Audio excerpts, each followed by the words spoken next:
This video isn't an accident, but there's a lot of lessons to be learned here because there aren't many brain cells in the making of this video.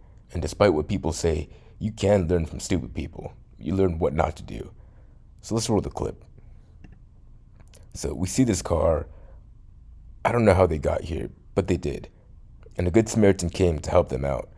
But instead of attaching, first off, if you don't know what you're doing, you probably shouldn't help people because you could end up doing more damage.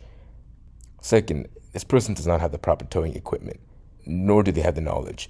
They have the chain attached to the wheel and not the frame. Might be a better idea to attach to the frame and not something flimsy like the wheel.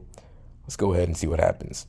So this car's pulling, but the truck is pulling, but it's not working. The car isn't budging, so they decide to back up so that they can slam on the gas, and that might help, and all it does is tear the wheel right off.